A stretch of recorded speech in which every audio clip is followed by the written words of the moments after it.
There he is. Oh, Troy, that one's might be a better. Yeah. Oh yeah, oh nice one. I love deep weed line fishing for bass, no matter where I go. Oh, I'm talking about fishing just up into the weed lines and just to the very edge of it. That magic 10, 15 feet.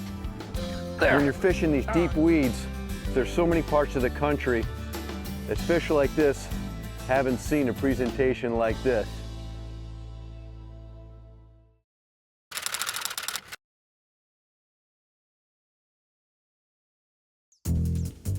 Closed captioning is provided by Smooth Moves, adjustable boat seat suspensions for a smoother ride.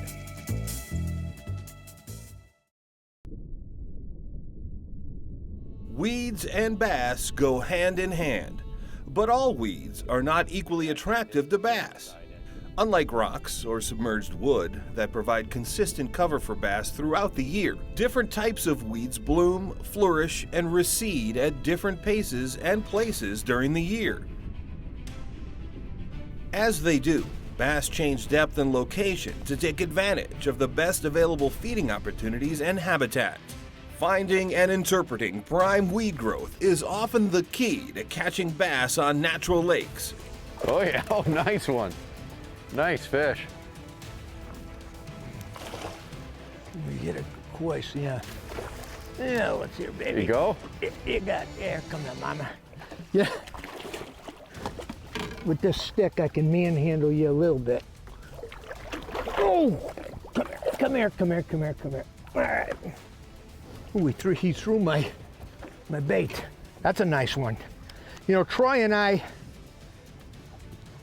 are doing something that I really love to do. You know, there's a lot of ways to catch a largemouth bass like this in a lot of different types of habitat that they live in. I think that's the reason for the popularity of the largemouth.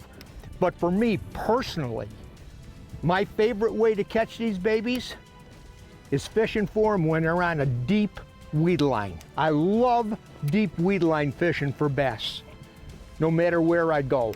And we're going to talk a little bit about that today. Done a lot of this for a lot of years, and maybe we'll share a few tips that'll help you put a few more fish in a boat this season. Fish. Oh, it's a fish. Good one. Where is it? Oh. Well, he was way up there. He was way up there. I've been throwing, it's like one of the further casts that I made. Oh, he threw my worm. No worries. Rig up another one. There. Not too bad.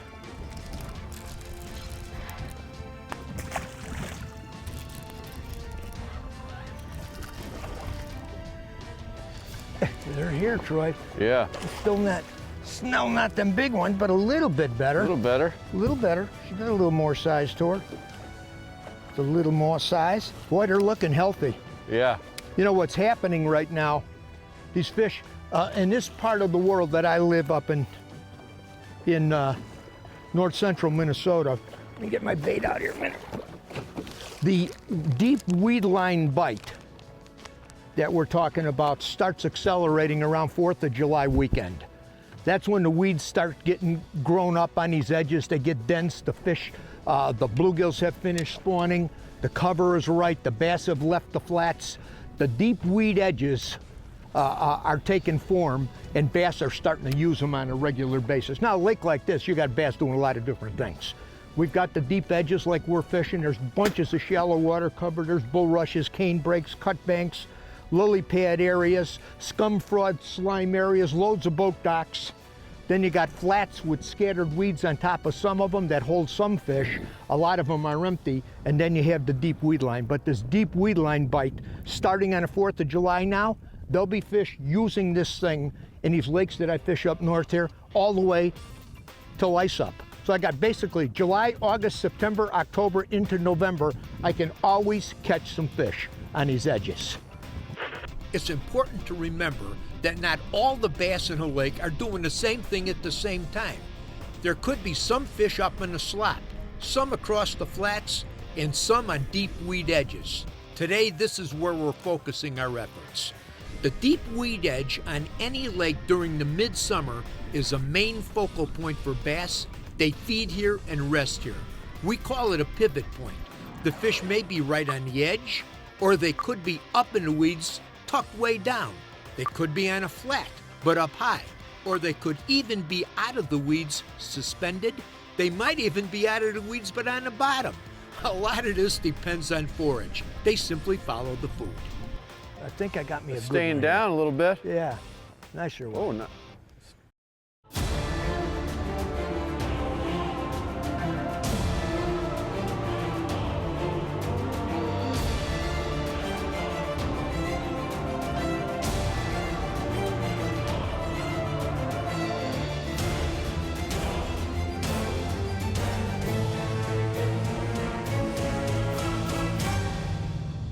There's no place like this. There's one. There you go, Jim. There's one. Cool. Shallow wrap shad's a jerkbait with a secret move. When you pause, the lure slowly rises. I tell you, man, it makes fish come unglued.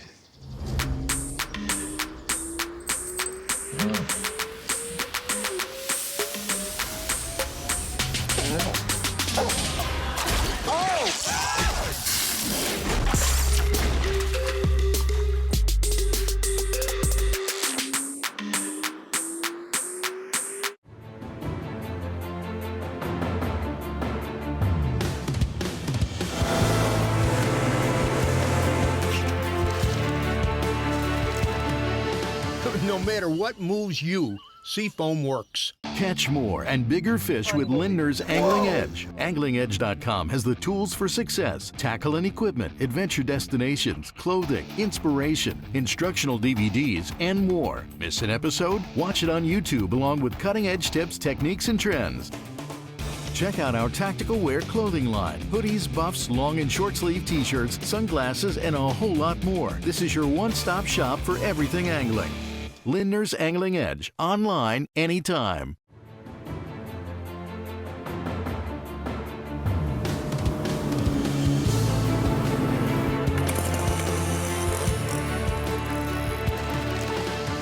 No matter what moves you, Seafoam works. This segment is brought to you by Big Bite Baits, designed to bring the big bite to your line. Fish are looking really good. Yeah, you know, look at how healthy they are. They're just getting out on these weed lines. This is an early movement. Like I said, the bluegills are off the beds. Yeah, you know, these bass are starting to wander out. The weed lines are they're pretty developed enough to give them a lot of cover. And every one of these fish that we've been getting, look at how healthy. That almost looks like a spawning fish, doesn't it? You know, one of the neat things that I do, we haven't quite had it happen yet, and we might by the end of the day. One of the neat things about fishing these edges like this, there's spots that you can get into when them big fish, now when we're talking about fishing the edges, I'm talking just slightly in and right on it. Not coming out of the edge where you might have an extension coming out with some scattered rocks or something like that. That's a Carolina rigs, crankbaits, you know, varieties, drop shotting, that's different kind of presentations. I'm talking about fishing just up into the weed lines and just to the very edge of it. That magic, in most cases, magic 10, 15 feet on most lakes. But even then, there's certain spots, certain kind of things you look for in those weed lines that really up the odds of putting those bass right one after the other. You know, and sometimes you get in these spots and you can make 6 flips, boom, boom, boom, boom, and look at that one, another one right under. Oh, there we go. In a lot of natural lakes, weeds provide the bulk of bass habitat. But that doesn't mean that all the weeds are equal and that bass are likely to be just about anywhere. In fact, it's quite the opposite. In principle, areas with more weeds offer more habitat to attract and hold more bass. Fast-dropping areas with limited areas of weed growth may develop narrow bands of sparse weed growth, but they're seldom as good as sloping areas with conducive bottom content at the right depth for rooted weed growth to develop. Look on your lake map for expansive flats that are about 5 to 15 foot in depth, and you'll likely find good areas supporting the most weeds in that lake. Once you find good weed areas, look for points, turns, corners, slots, holes, and other irregularities in and along the weeds that might concentrate active bass into prime feeding locations.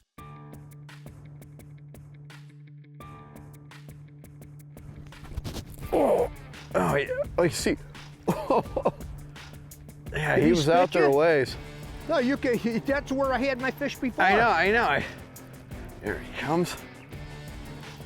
Then I was letting line out. Whoa. Whoa. That's a nice fish. Yeah, this is definitely a little bit more of what I'm. There we go. Come here. Yeah, I'm gonna jump one more time, I think. Nope. Okay. Yeah, he threw the cane stick. Ow. There we go. That's a nice one. Getting a little bit bigger. He threw the cane stick. I got to rig up a new one. I'll show you how I'm catching them out here. Slide that back up and through. I'll show you this Izzy-rigging for these fish. I'm throwing this Big Bite Baits cane stick right here, 5-inch cane stick. And you're basically just Texas rigging it. Throw it through one end of it. And then I want to put the hook, just the tip of the hook, just a little bit in there so it stays. And then any weight, this is a little ball weight, but any nail weight, anything is fine. You just stick it in the end like that, pin it in there, and then you're set. And you can see the profile of this bait and where the weight is. This thing just slides straight down right to the bottom, to the base of those weeds, and you can shake it down there. So this will stay down there, and the top will shake like this, and it'll actually be sliding forward like that. Ooh. Oh, you're killing me on that thing. They like that bait for numbers. My God, you're whacking them. Not a big one, but. It ain't a big one, but you're sure whacking. They like that thing. They've never seen that thrown on some of these lakes up north there. Secret bait. It's always fun to see how different presentation, you know, something those fish haven't seen before. You know, that kind of action up in this water. Some of those western lakes, you know, you guys, those fish have seen how deadly that can be. There's a battle going on down there. Predators make decision on instinct. It's no place for the weak. The wrong twitch or hesitation will cost you. And don't ever think about rising to the surface. Oh, and one last word of advice. Beware of the shadows.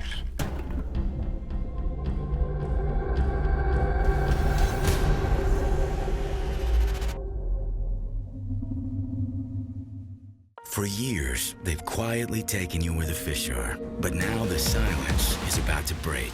With the incredible new iPilot Link, your Minn Kota and Humminbird can communicate with each other. So you can hold on a spot like an electronic anchor. Record and return to waypoints and paths. Follow any Lake Master depth contour and more. All automatically and all from your Humminbird or the Link remote. They talk and you'll be speechless.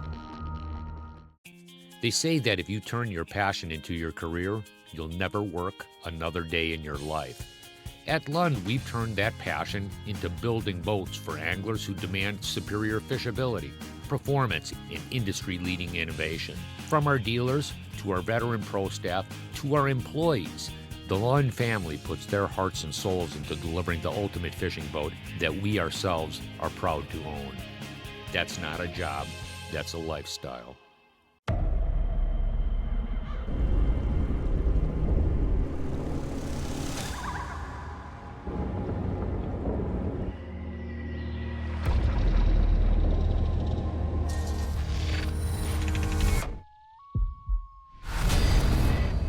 Uncompromising, like the fishermen who swear by it.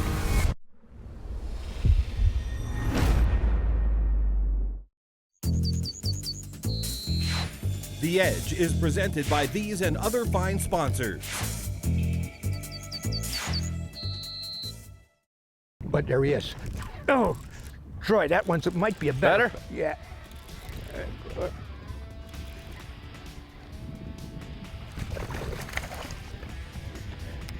You hear that Suffolk fluorocarbon singing, it's like music. Whoa, I can flip these suckers in, that's pretty stout line. I got Suffolk's 20-pound floral. You know, these fish are looking really good. They're just getting out here and getting bunched up. Getting bunched up good.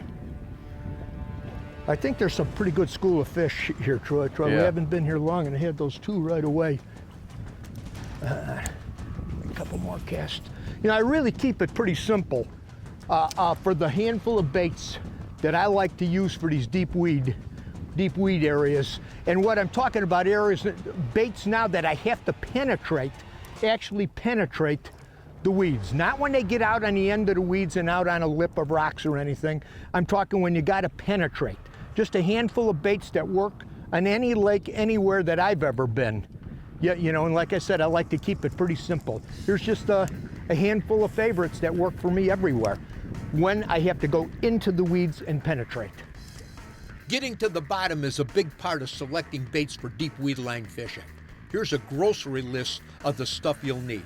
Lead or tungsten in a variety of weights from 1/4 to 1 ounce. Day in and day out, a 1/2 to 3/4 will work just fine.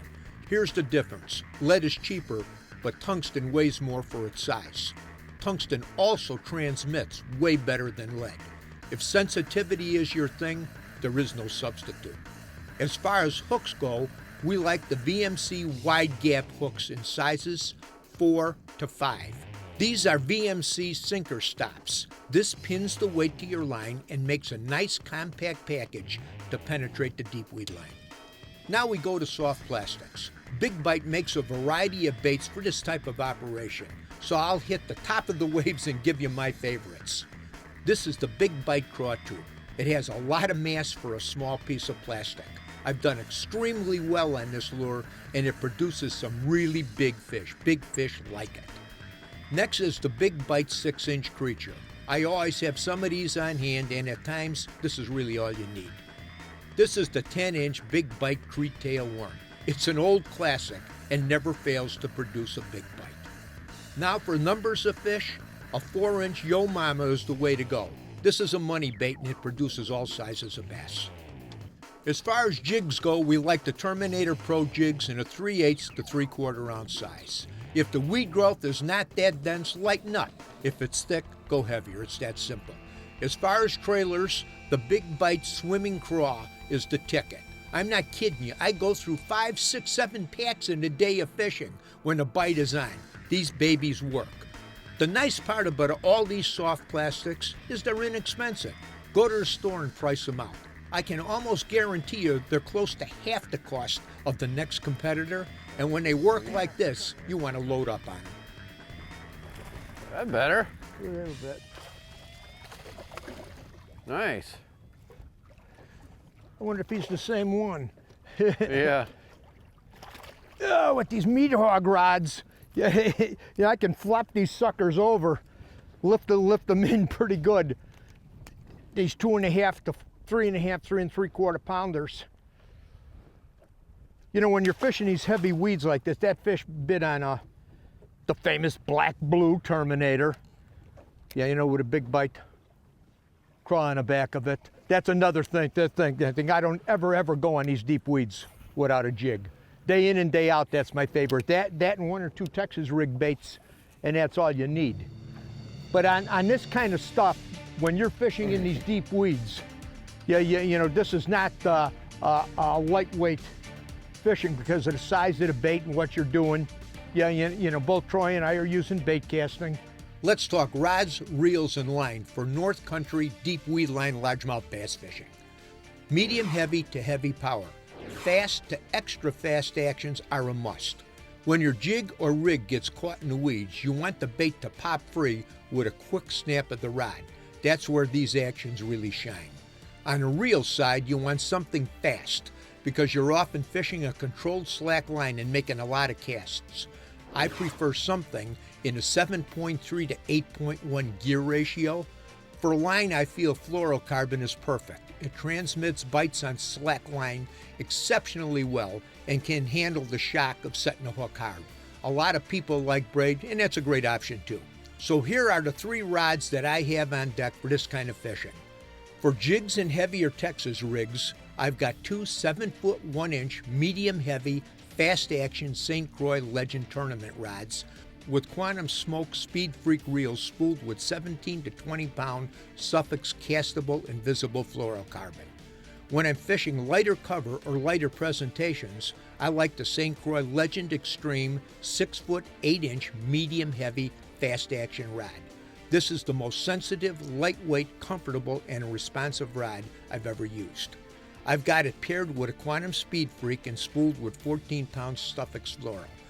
The Speed Freak has an 8-to-1 gear ratio. What does that mean? It picks up 35 inches of line for every crank of the reel handle. This reel is perfect for slack line fishing. You know what to look There. for. Oh, whoa. whoa. Oh, there. Oh, yeah. You were saying, Dad? Shallow Rap Shad's a jerkbait with a secret move. When you pause, the lure slowly rises. I tell you, man, it makes fish come unglued.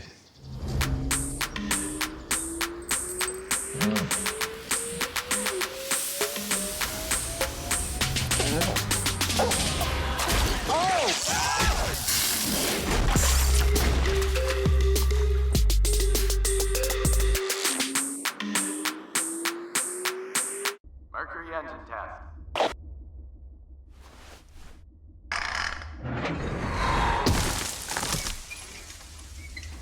Toughness you can rely on. It's good to have Mercury behind you. He's fished here for decades. He knows every hump, every drop-off, every contour. He's dedicated his entire life to understanding this single body of water, and he didn't know squat about it until 2 hours ago. AutoChart Live lets you build your own high-definition maps anywhere in the world in real time. Only from Humminbird. Mercury engine test.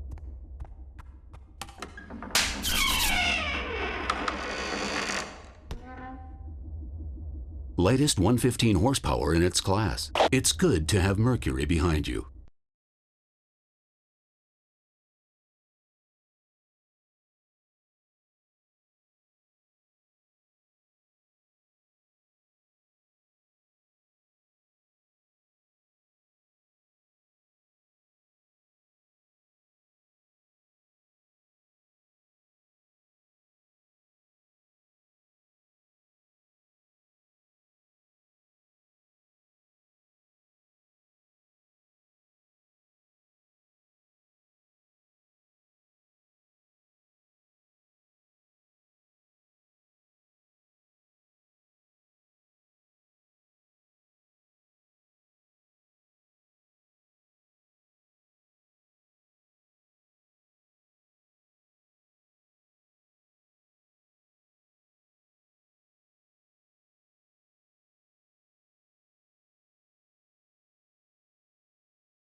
The Edge is presented by these and other fine sponsors. There we go. Nice fish. Yeah, good. Now there we go. Oh, right through the nose. Nice. Yeah, I got to tell you a little story. Being in a business all my life, we travel all over the country. We get into some pretty remote places. And one of the things that I've learned over the years that I've shared with Troy is always have a backup to a backup. If something good can break, it's going to break. And I'm going to use an example. I've got an Onyx 10, which is the most advanced piece of electronics I've ever used in my life on a console, and I have an Onyx 8 on the bow. I also got an 800 series on the console. That's a backup for me. And on the bow, I have a helix. Now, by the way, on the front, the helix runs through my Minn Kota and runs off of the universal sonar. So the other transducer that is on my Onyx is mounted outside on the trolling motor head. Well, you think, what's the odds of something like that breaking? 2 weeks after I told that to Troy, we're fishing in Grand Lake in Oklahoma. He bounces on top of a rock and cracks his transducer off. Luckily, he did the same thing I did, and he had a backup for his helix, and it got him through a tournament that he was fishing there. If you can afford it, it's a piece of insurance policy that's worth its weight in gold.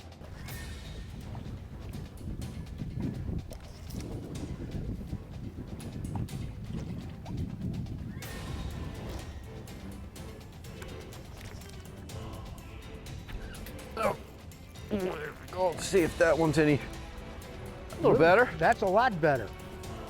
Say a little. A lot better, Troy. Yeah. Not a little better, a lot. Let's see. Oh yeah. Come here. Feels a good one, better? Troy. Yeah, think so. Oh, there we go. Another beautiful fish. And there's so many lakes across the country that have weeds. And if you add this presentation to your jigs and Texas rig, start throwing this, you're gonna put even more fish in your boat like this.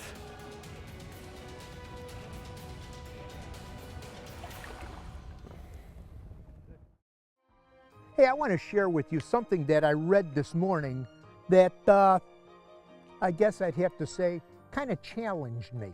It's in Decision Magazine, which is a Billy Graham Evangelistic Association publication that I get on a monthly basis.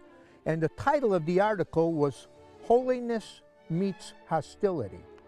Near the end of it, this is what really got to my heart. In 1999, Australian missionary Graham Staines and his 2 young sons were burned to death in their car in India. Staines had served among the poor and lepers since 1965. His widow Gladys wrote a letter that was published in every newspaper in India. She said, "I have one message for the people of India. I'm not bitter, neither am I angry, but I have one great desire, that each citizen of this country should establish a personal relationship with Jesus Christ, who gave his life for their sins. Let us burn hatred and spread the flame of Christ's love." Wow. I read that thing and I just thought to myself, I believe I got a pretty strong faith and know God's word pretty good. Could I do what she did if I was faced with that kind of challenge? Could I do that? I pray I don't ever have to deal with it to know if I could do it or not. Because as I sit here, I don't know what I would do if I had to make a decision like that. It was challenging to me, really challenging. Something that it really weighed on my heart, and I just wanted to share it with you. What would you have been able to do? Hey, from all of us here at The Edge, you have a good, safe fishing season. We'll see you on the water.